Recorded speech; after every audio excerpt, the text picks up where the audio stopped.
Hello student, welcome back my YouTube channel Ajit BSc classes. आज की video में हम आपको बताने जा रहे हैं जो आपका BSc second semester geology theory paper का सिलेबस चल रहा था, उसमें मैंने आपको यूनिट 5 तक पढ़ा दिया है। उनके सारे के सारे हमने आपको एमसीक्यू बता दिए हैं, आप प्ले लिस्ट में जाकर देख पाएंगे उन वीडियो को। आज की वीडियो में हम आपको यूनिट 6 के बारे में बताएंगे। जितने भी इसके एमसीक्यू हो सकते हैं वो यहाँ पर हमने लिख दिए हैं, 50 से ज़्यादा एमसीक्यू हैं।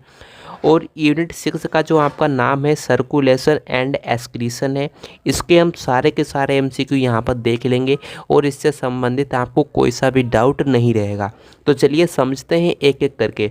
देखिए आपका जो पहला प्रश्न है कि पक्षी यूरिकोटेलिक होते हैं। क्यों यूरिकोटेलिक होते हैं?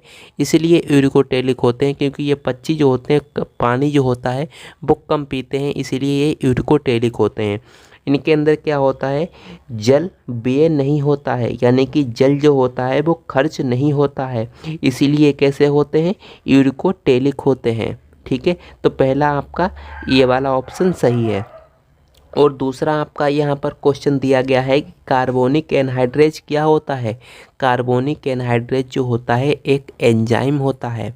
ठीक है, यहाँ पर हमने आपको डायरेक्ट आंसर लिख दिया है, तो आपको डायरेक्ट आंसर याद कर लेना है, क्योंकि यहाँ पर हम ऑप्शन लिखते तो आप कंफ्यूज हो सकते थे, इसीलिए हमने डायरेक्ट आंसर लिख दिया है। आप डायरेक्ट आंसर को याद कर सकते हैं, इससे आपकी टाइम जो है वो काफ़ी कम खर्च होगा। ओके, तो इस तरह से आपको याद कर लेना है। तीसरा आपका जो क्वेश्चन है कि कार्बोनिक एनहाइड्रेज, यानी कि यहाँ पर भी हम कार्बोनिक एनहाइड्रेज ही लिखने वाले थे, लेकिन ऊपर लिखा हुआ है इसीलिए हमने ये लाइन खींच दी। यानी कि कार्बोनिक एनहाइड्रेज किस में होता है, बताइए किस किस में पाया जाता है, यानी कि किस में होता है। तो रक्त में क्या होता है, कार्बोनिक एनहाइड्रेज एंजाइम पाया जाता है। चौथा आपका प्रश्न है कि डायाफ्राम के रुधिर को ले जाने वाली वाहिनी यानी कि वेसल्स का नाम क्या होता है। फ्रेनिक धमनी होती है, यानी कि जो फ्रेनिक धमनी होती है, फ्रेनिक आर्टरी होती है, वो क्या करती है, इस डायाफ्राम से ब्लड को लेकर जाती है, इसीलिए इसे हम फ्रेनिक धमनी बोलते हैं। और डायाफ्राम जो होता है वो फ्रेनिक मसल्स का बना हुआ होता है। तो चौथा आपका प्रश्न क्लियर हो गया है। का पांचवा प्रश्न है कि ब्लड प्लेटलेट्स जो होती हैं किसका स्रोत होता है, थ्रोम्बोप्लास्टिन का स्रोत होता है। और छठा आपका प्रश्न है कि एर्थ्रोस्क्लेरोसिस यानी कि एर्थ्रोस्क्लेरोसिस रोग का संबंध किससे होता है, रक्त वाहिनियों के लचीलेपन से होता है। यानी कि ये जो रोग होता है एर्थ्रोस्क्लेरोसिस, इसमें क्या होता है, जो हमारी नसें हो जाती हैं वो सिकुड़ जाती हैं। कैसी हो जाती हैं, सिकुड़ जाती हैं। तो इसीलिए यहाँ पर लिखा है कि रक्त वाहिनियों के लचीलेपन से क्या होता है, ये एर्थ्रोस्क्लेरोसिस रोग होता है। अब आपका यहाँ पर सातवां जो प्रश्न दिया गया है कि कणिका रहित रक्त है, यानी कि किसमें कणिका नहीं पाई जाती है, तो प्लाज्मा में कोई भी रक्त कणिका नहीं पाई जाती है, तो यह कणिका रहित रक्त होता है। आठवां जो आपका प्रश्न है कि सर्वदाता रक्त समूह है, यानी कि जो सबको ब्लड दे सकता है, तो ब्लड ग्रुप ओ वाला जो व्यक्ति होता है वो सर्वदाता होता है, सबको ब्लड दे सकता है। नवा प्रश्न की सर्वग्राही रक्त समूह है, यानी कि सबका ये ब्लड जो है वो ग्रहण कर सकता है, यानी कि ले सकता है। तो ए बी ब्लड ग्रुप वाला जो व्यक्ति होता है वो सभी व्यक्तियों का ब्लड ले सकता है, तो ये आपका सही है। आपका जो 10वां प्रश्न है कि मनुष्य में रक्त का संचार कैसे होता है, बंद प्रकार का होता है। यानी कि यहाँ पर जो मनुष्य होता है यानी कि ह्यूमन होता है, उसमें रक्त का जो सर्कुलेशन होता है वो बंद प्रकार का होता है, यानी कि क्लोज टाइप का। 11वां प्रश्न है कि लिम्फ उत्पादित होता है, यानी कि लिम्फ जो होता है वो किससे उत्पादित होता है, स्प्लीन से उत्पादित होता है, यानी कि जिसे हम प्लीहा बोल देते हैं, इसको हम तिल्ली के नाम से भी जानते हैं। 12वां प्रश्न है कि 100 ml ब्लड में हीमोग्लोबिन की मात्रा कितने ग्राम होती है। 100 ml ब्लड जब हम लेते हैं तब तो उसमें हीमोग्लोबिन की कितनी मात्रा होती है, 14 ग्राम होती है। 13वां प्रश्न की गति उत्प्रेरक या आप बोल सकते हो यस ए गांठ या आप बोल सकते हो यस ए नोड स्थित होता है। तो आपको ये बताना है कि गति उत्प्रेरक या यस ए गांठ या यस ए नोड स्थित होता है, कहाँ स्थित होता है, हृदय में उपस्थित होता है, यानी कि हमारा जो हार्ट होता है उसमें उपस्थित होता है। 14वां जो प्रश्न है कि स्तनियों में हृदय स्पंदन आरंभ किसके द्वारा होता है। जो मैमल्स होते हैं, जो दूध पिलाने वाले जीव जंतु होते हैं, जैसे ह्यूमन में जो ह्यूमन होता है तो ह्यूमन में हृदय स्पंदन आरंभ किसके द्वारा होता है, यानी कि स्पंदन का मतलब होता है धड़कना। तो हृदय स्पंदन आरंभ किसके द्वारा होता है, यसे नोड के द्वारा होता है, यानी कि यसे गांठ के द्वारा होता है, जिसे हम गति उत्प्रेरक के नाम से जानते हैं, यहाँ पर लिखा हुआ है। 15वां जो आपका प्रश्न है कि गति उत्प्रेरक का कार्य क्या होता है, कि हृदय स्पंदन प्रारंभ करना, यानी कि हृदय को धड़काना किसका कार्य होता है, गति उत्प्रेरक का कार्य होता है, यानी कि यसे नोड का कार्य होता है। अब 16वां जो आपका प्रश्न है कि सबसे बड़ा आकार का WBC है, यानी कि व्हाइट ब्लड सेल्स, सबसे बड़े आकार का कौन सा WBC होता है, मोनोसाइट होता है। 17वां प्रश्न की एंटीबॉडी निर्माण करने वाली WBC का क्या नाम होता है, लिम्फोसाइट होता है।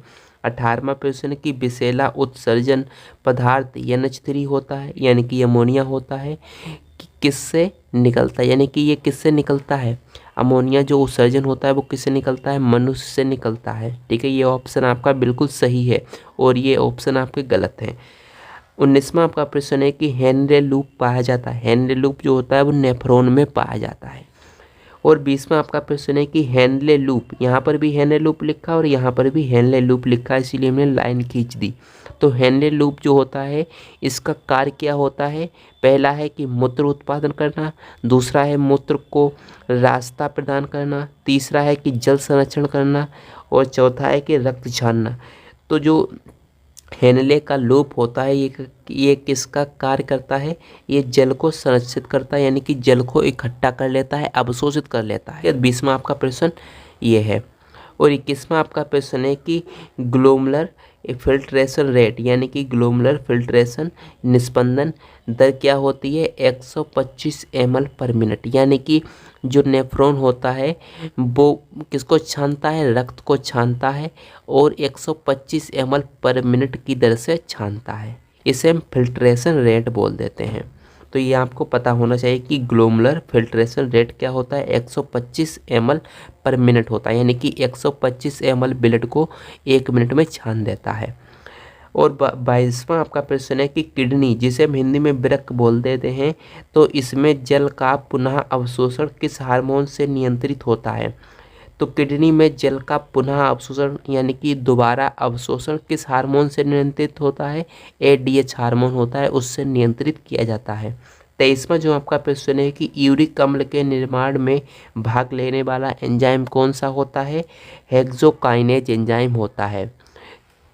अब आपका जो 24वां प्रश्न है कि थकान कौन सी पेशी में नहीं होती है, हृदय पेशी में नहीं होती है। हृदय पेशी में क्या होता है, थकान नहीं होती है। थकान इसलिए नहीं होती है क्योंकि यदि इसमें थकान हो जाएगी तो ये हृदय पेशी यानी कि हृदय जो है वो धड़कना बंद कर देगा, इसीलिए हृदय पेशी में क्या होता है, थकान नहीं होती है, वो लगातार धड़कती रहती है।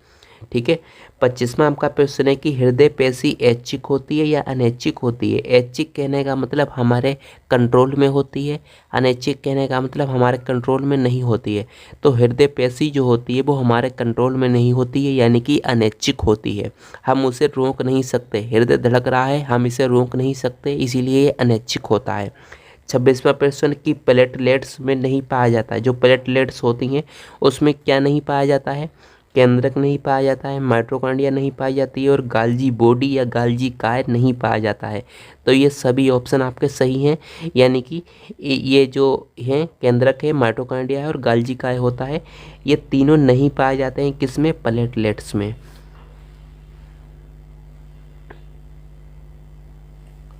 और आपका यहाँ पर 27वां प्रश्न है कि कार्डियल चक्कर का समय होता है। कार्डियल चक्कर का जो समय होता है 0.8 सेकंड होता है। कितना होता है, 0.8 सेकंड जो होता है कार्डियल चक्कर का समय होता है, यानी कि हृदय जो होता है एक बार धड़कने में 0.8 सेकंड लगाता है, यानी कि 0.8 सेकंड बाद हृदय धड़कता है। अब आपका जो 28वां प्रश्न है कि हीमोग्लोबिन का एक अणु यानी कि हीमोग्लोबिन का जो एक अणु होता है वो ऑक्सीजन के कितने अणुओं को बांध लेता है या कितने अणुओं से बॉन्ड बना लेता है। तो 4 अणुओं से हीमोग्लोबिन जो होता है वो ऑक्सीजन से बंध बना लेता है। कितने अणु से, 4 अणु से। कौन से अणु है, ऑक्सीजन के अणु है। अब यहाँ पर जो 29वां प्रश्न है कि कार्डियक चक्र की अवस्थाएं तथा इनका चक्र समय लिखो। यानी कि जो कार्डियक साइकिल होती है, कार्डियक चक्र होता है, इनकी अवस्थाएं कौन कौन सी होती हैं और उसमें कितना कितना समय लगता है वो यहाँ पर लिखना है। तो आलिंद का जो प्रकंचन होता है, आलिंद का जो संकुचन होता है वो 0.1 सेकंड के लिए होता है। आलिंद का जो अनुशीतलन होता है यानी कि रिलैक्स हो जाना, तो वो 0.7 सेकंड के लिए होता है। और जो नीले का प्रकंचन होता है वो 0.3 सेकंड के लिए होता है। और नीले का अनुशीतलन रिलैक्सेशन वो 0.5 सेकंड के लिए होता है। तो ये 29वां आपका प्रश्न सही इस तरह से हो जाता है। अब यहाँ पर आपका जो 30वां प्रश्न है कि यूरिकोटेलिक उत्सर्जन किसमें होता है, बताइए। यूरिकोटेलिक जो उत्सर्जन होता है वो स्तनधारियों में होता है। स्तनधारी यानी कि मैमल्स, मैमल्स का कहने का मतलब होता है जो दूध पिलाने वाले जीव जंतु होते हैं। कई बार बता चुका हूँ मैं आपको कि जो दूध पिलाने वाले जीव जंतु होते हैं उसे हम स्तनधारी बोलते हैं। तो स्तनधारियों में क्या होता है, यूरिकोटेलिक उत्सर्जन होता है। इसमें हम ह्यूमन भी आ जाते हैं, यानी कि मानव भी क्या होते हैं, मैमल्स होते हैं। और 31वां जो प्रश्न है कि हेनले के लूप में क्या अवशोषित किया जाता है, जल अवशोषित किया जाता है। जो नेफ्रॉन का हेनले वाला लूप होता है उसमें जल का अवशोषण होता है। ठीक है। 32वां आपका प्रश्न है कि मूत्र का पीएच जो होता है वो 6 होता है। 33वां प्रश्न किडनी की कार्यकी इकाई क्या कहलाती है, यानी कि किडनी की जो फंक्शनल यूनिट होती है उसे हम नेफ्रॉन बोलते हैं। लगभग 10 लाख नेफ्रॉन जो होते हैं वो एक किडनी में होते हैं। 34वां प्रश्न कि रुधिर में मुख्यतः पाया जाता है जिससे रक्त लाल होता है, यानी कि जो हमारा ब्लड होता है लाल किसके कारण होता है, हीमोग्लोबिन के कारण होता है। तो रक्त में मुख्यतः हीमोग्लोबिन अधिक होता है। अगला क्वेश्चन यहाँ पर है कि निम्न में से कौन रक्त के स्कंदन, स्कंदन का मतलब होता है जमाना, यानी कि जम जाना, रक्त का जम जाना के लिए सहायता नहीं करता। यानी कि आपको इनमें से बताना है कि रक्त के स्कंदन में यानी कि ब्लड क्लॉटिंग में कौन सहायता नहीं करता है, फाइब्रिन, फाइब्रिनोजन, लिम्फाइड ऊतक या बिलिरुबिन। तो यहाँ पर आपका जो सही ऑप्शन होता है बिलिरुबिन होता है। बिलिरुबिन जो होता है वो रक्त के स्कंदन में सहायता नहीं करता है। और ये सारे जो यहाँ पर फाइब्रिन लिखा है, फाइब्रिनोजन लिखा है और लिम्फाइड ऊतक लिखा है, ये सारे के सारे जो यहाँ पर कंपोनेंट दिए गए हैं ये क्या करते हैं, रक्त को स्कंदन यानी कि ब्लड को क्लॉटिंग करने में हेल्प करते हैं, लेकिन बिलिरुबिन नहीं करता है। तो यही ऑप्शन आपका बिल्कुल सही हो जाता है। अगला प्रश्न कि रक्त का संग्रहण कौन से अंग में होता है। ब्लड जो होता है वो कहाँ पर इकट्ठा होता है, स्प्लीन में इकट्ठा होता है। इसको हम प्लीहा यानी कि तिल्ली के नाम से जानते हैं।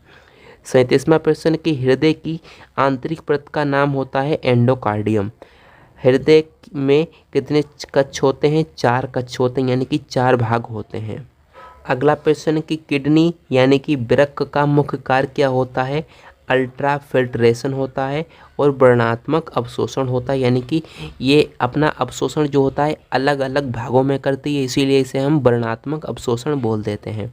अगला प्रश्न कि दूरस्थ कुंडलित नलिका जिसे हम डिस्टल कॉन्वोल्यूटेड ट्यूब्यूल बोल देते हैं किसके लिए पारगम होती है, सोडियम आयन के लिए और पोटेशियम आयन और क्लोरीन आयन के लिए पारगम होती है, यानी कि आदान प्रदान कर सकती है।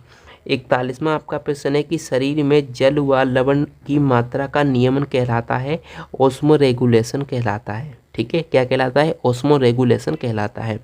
42वां जो आपका प्रश्न है कि रक्त स्कंदन में भाग लेने वाली रक्त कणिकाएं हैं। रक्त के स्कंदन में भाग लेने वाली जो ब्लड सेल्स होती हैं उन्हें हम प्लेटलेट्स कहते हैं। अगला जो आपका प्रश्न है कि मनुष्य में पाए जाने वाले रक्त समूह तंत्र, यानी कि मनुष्य में पाए जाने वाले रक्त समूह कौन कौन से होते हैं, एबीओ रक्त समूह, आरएच रक्त समूह, यमयन रक्त समूह, या ये सभी हैं। तो ये सभी जो होते हैं वो मनुष्य में पाए जाने वाले रक्त तंत्र होते हैं या रक्त समूह होते हैं। अगला प्रश्न कि रक्त समूह में एंटीजन किस पर उपस्थित होते हैं, तो आरबीसी पर उपस्थित होते हैं।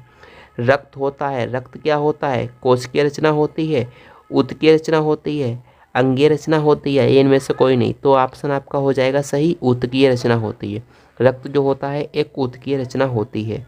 अगला प्रश्न कि नर यानी कि अडल्ट, अडल्ट कहने का मतलब होता है जवान व्यक्ति, उसमें आरबीसी की संख्या कितनी होती है।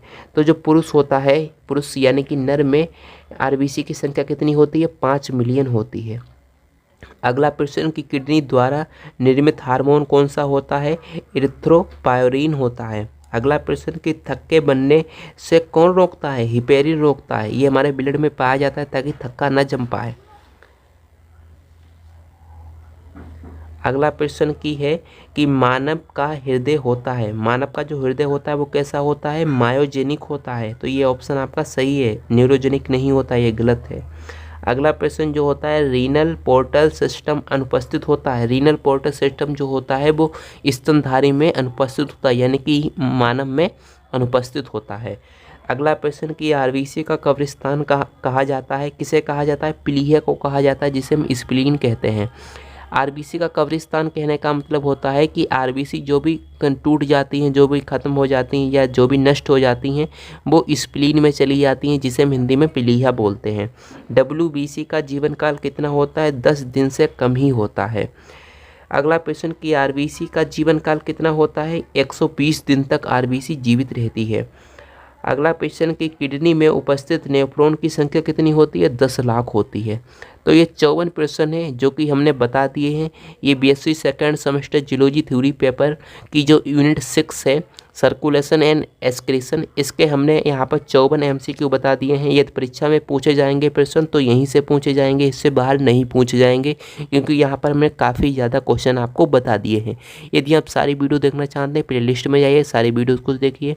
यदि वीडियो पसंद आया है तो लाइक कर दीजिएगा। चैनल पर पहली बार आए हुए हैं तो चैनल को सब्सक्राइब कर दें, बेल नोटिफिकेशन को ऑन कर दें, ताकि मैं जो भी वीडियो डालूँ उसकी नोटिफिकेशन आपको जल्दी मिल जाए। तो चलिए अब हम मिलते हैं अगली वीडियो में, जब तक के लिए जय हिंद, जय भारत।